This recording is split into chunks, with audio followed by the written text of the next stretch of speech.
Smart but sparse changes keep the Pixel 10 Pro XL among the top Android phones. It remains underpowered for tasks like gaming, but that doesn't matter if your focus is on the still excellent cameras, super bright display, or AI features. Just be aware that to get the most out of those features, you will have to wait for updates or for Google's tools to get to grips with your data. The Google Pixel 10 Pro XL is named in part after its size, but to get to grips with how good a phone it is, it would be wrong to focus on physical qualities alone. It is easy to point to things like the phone's incredibly bright display or its versatile cameras as major selling points. But this is a phone where the true value lies beyond the specs list. There are, in typical Google fashion, lots of AI features to play around with, features with a wide range of applications and utility. It's just a pity that Google seems to have learned some bad habits from Apple in not having all its features ready for launch day. Plus, Google flagship phones' inherent weakness in terms of power remains, even if battery life has improved. As the final big Android phone launch expected this year, I have been testing the Pixel 10 Pro XL against its main competition and also the latest iPhone just in case you are considering switching to or from an Apple phone. It's resulted in some of the most interesting phone comparisons of 2025 and I am thrilled to be able to take you through them. Pre-orders are up for the Pixel 10 Pro XL and its siblings until retail launch day August 28. If and when you decide to buy the Pixel 10 Pro XL, it will cost $1,199. That's technically more expensive than the Pixel 9 Pro XL from last year, but what's actually happened is that Pixel dropped the 128GB model. It's a shame that you can't get a cheaper extra large Pixel now, but it's not strictly a price hike. If storage matters to you, you can spec 512GB or 1TB for $1,319 and $1,549 respectively. But increasing the storage locks off certain color options. Only Obsidian Black offers all three options, while Jade Green is only available in the basic 256GB. There are no big changes from last year in terms of overall shape or materials.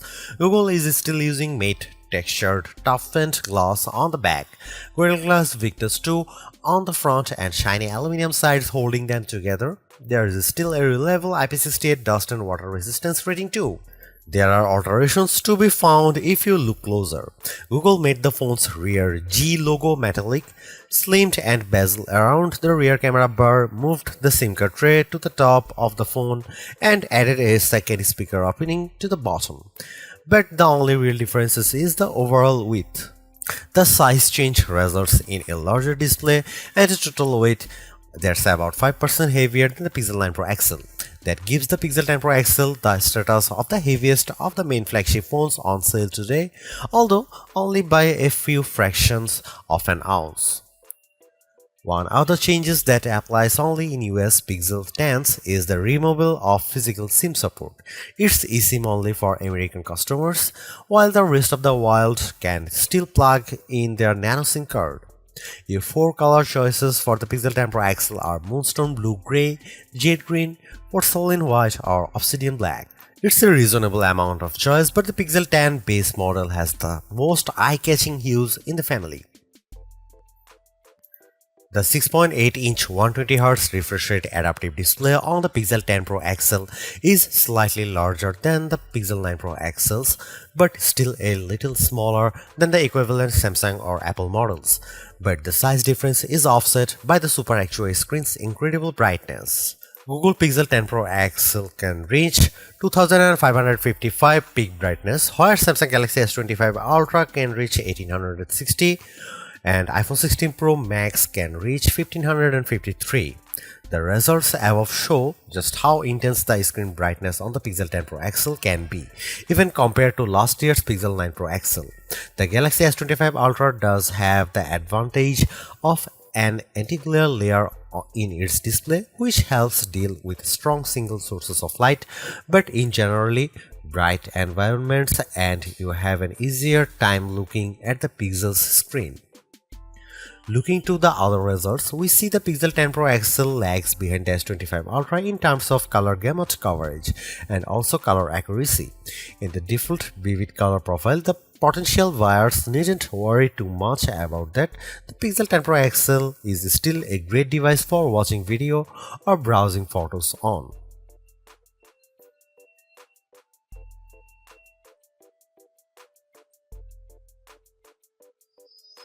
You might be surprised to hear that the Pixel 10 Pro XL's camera are identical to the Pixel 9 Pro XL's, at least on paper. The 50 megapixel main, 48 megapixel ultra-wide, 48 megapixel 5x telephoto and 42 megapixel selfie cameras are unchanged from the 2024 model, as all the upgrades are located on the softer side. Here we can see some camera samples of the Google Pixel 10 Pro XL. Let's kick off the comparisons with main camera shot of a cottage. We see the first evidence of the Pixel 10 Pro XL's apparent default processing priority, balancing the brightness of all colors in the shot. This is perhaps why the Pixel's shot is much warmer, with the Galaxy S25 Ultra's image being cooler and brighter. Against the iPhone 16 Pro Max, the Pixel 10 Pro XL also looks less bright but punches up the colors in return. The trees in the background in this view across a park are much easier to make out in the Google photo. And how does it compare against the outgoing Pixel 9 Pro XL? This photo of disused telephone box shows that the Pixel 10 Pro XL gives slightly stronger colors on the blue end of the spectrum, but is otherwise identical to the Pixel 9 Pro XL's image.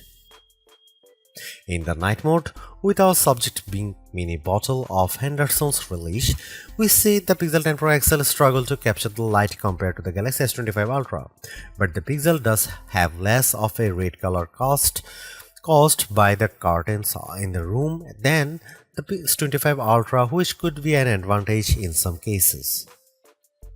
Switching to the ultra-wide cameras and looking over a small stream in a wood, the Pixel's image pales compared to the S25 Ultra's far brighter shot.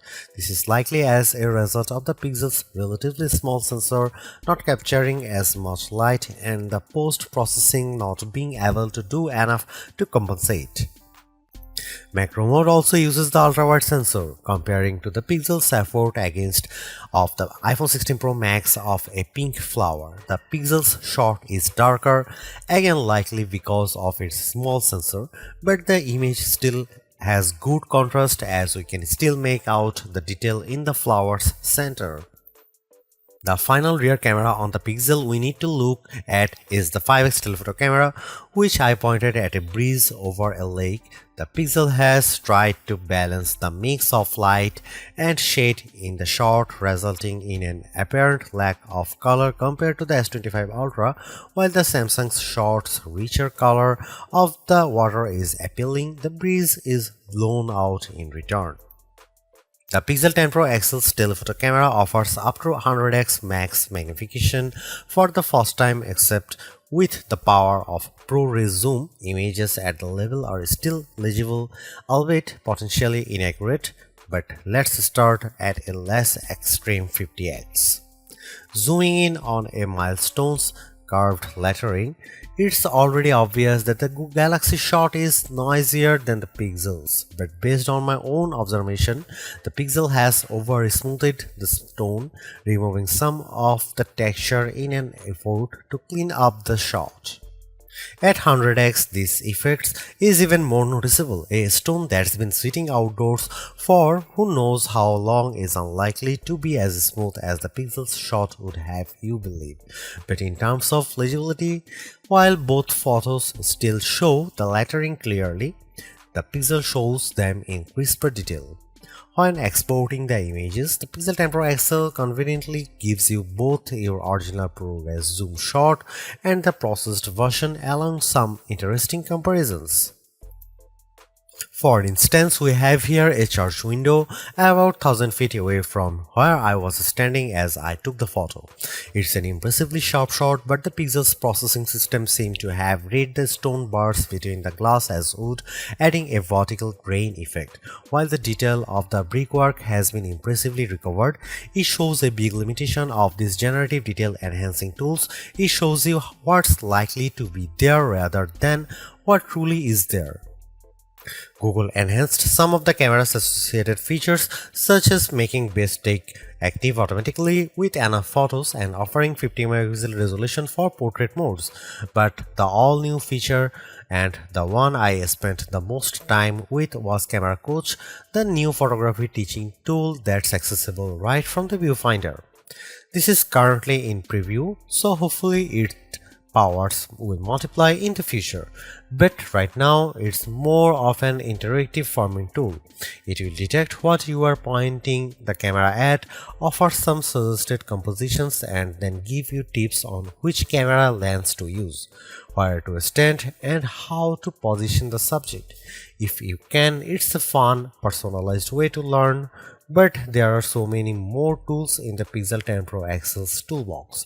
I hope more options or perhaps an advanced mode appear in future to help guide users to try even more, like switching between vertical and horizontal shots, setting a manual focus, or adjusting exposure.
Google's updated the chip in its Pixel 10 Pro models with a Tensor G5 and paired Pro models including the 10 Pro XL with 16GB RAM.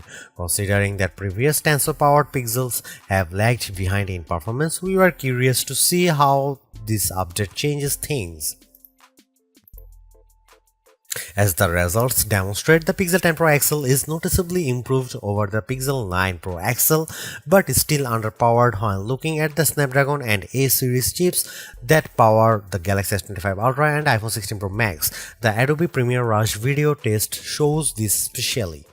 In my general gaming test of playing the graphically intense RPG XR Stress in order to get a consistent 60 FPS frame rate, I had to turn off anti-aliasing, reduce the resolution from ultra to high and environment quality down to average, and even the game would still experience hiccups.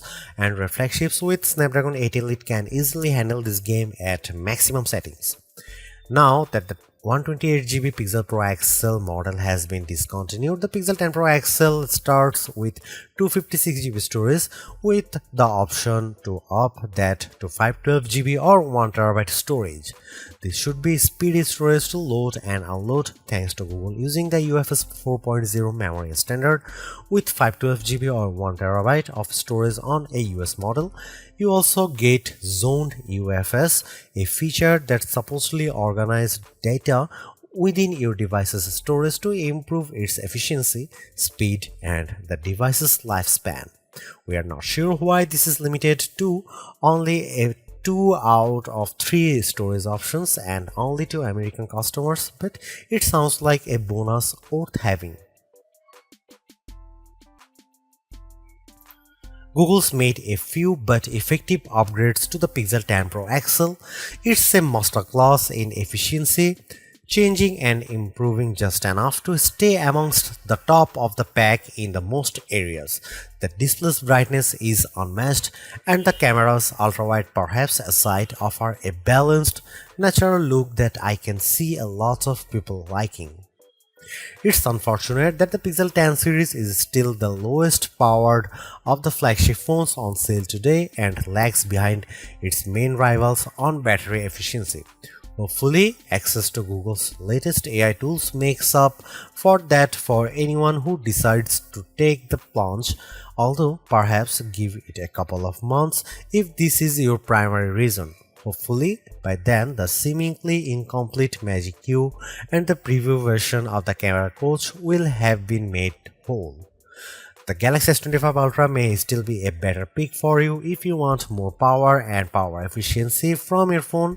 The Pixel 10 Pro may also be a better fit than the XL, considering you only sacrifice display size and battery life for a cheaper phone that's otherwise just as capable as its larger sibling. But the Pixel 10 Pro XL is the most capable and competitive of Google's latest batch of phones. If you are buying a phone right now and want best-in-class software combined with top-tier hardware, this Pixel is probably the one to pick.